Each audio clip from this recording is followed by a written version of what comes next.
1988 সালের পর বন্যা পরিস্থিতি এতটা ভয়াবহ হয়নি।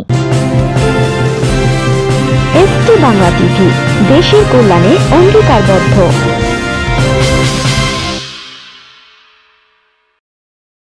ST Bangla TV desk report. স্মরণকালের ভয়াবহ বন্যার কবলে পড়েছে ফেনী। এই জেলার ফুলগাজী, পরশুরাম ও ছাগলনাইয়া উপজেলা ইতোমধ্যেই যোগাযোগ বিচ্ছিন্ন হয়ে পড়েছে। বন্যার পানিতে তলিয়ে গেছে বাড়িঘর, রাস্তাঘাট, ফসলি জমি, ভেসে গেছে পুকুর। এখনও হাজারো মানুষ পানিবন্দী অবস্থায় রয়েছে এইসব জায়গায়। এমন পরিস্থিতিতে এসব এলাকা পুরোপুরি বিদ্যুৎহীন হয়ে পড়েছে। বন্ধ হয়ে গেছে মোবাইল নেটওয়ার্কও।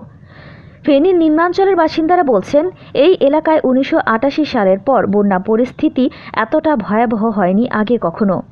ভারী বৃষ্টি ও ভারত থেকে আসা পানিতে ফেনীর মুহুরী, কহুয়া ও সিলোনিয়া নদীর পানি বিপদসীমার অনেক উপর দিয়ে প্রবাহিত হচ্ছে। বৃহস্পতিবার 22 আগস্ট বাংলাদেশ নৌবাহিনীর অফিসিয়াল ফেসবুক পেজ থেকে জানা যায়, ফেনীতে উদ্ধার কাজে 3টি কন্টিনজেন্ট কাজ করছে। আগের একটির পাশাপাশি আজ থেকে যুক্ত হয়েছে আরও 2টি কন্টিনজেন্ট। পোস্টে আরও উল্লেখ করা হয়, নৌবাহিনীর আরও 2টি কন্টিনজেন্ট ঢাকা ও চট্টগ্রাম থেকে রওনা হয়ে ফেনীতে বন্যা দুর্গত এলাকায় উদ্ধার কার্যে অংশগ্রহণ করছে।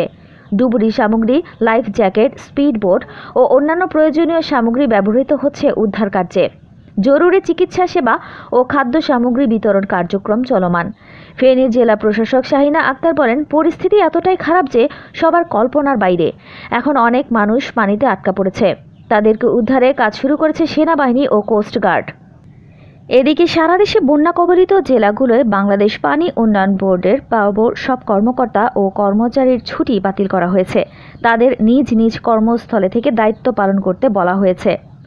বুধবার 21 আগস্ট পাওবোর এক সংবাদ বিজ্ঞপ্তিতে এমন নির্দেশনা দেওয়া হয়েছে। প্রসঙ্গত, বন্যা পরিস্থিতি অবনতি হয়েছে ভারতের ত্রিপুরা রাজ্যে। বন্যায় সেখানে এখনও পর্যন্ত 7 জনের মৃত্যু হয়েছে। এমন পরিস্থিতিতে ভারতের ত্রিপুরার ডম্বর হাইড্রোইলেকট্রিক পাওয়ার প্রজেক্ট বা ডম্বর গেট খুলে দিয়েছে ভারত।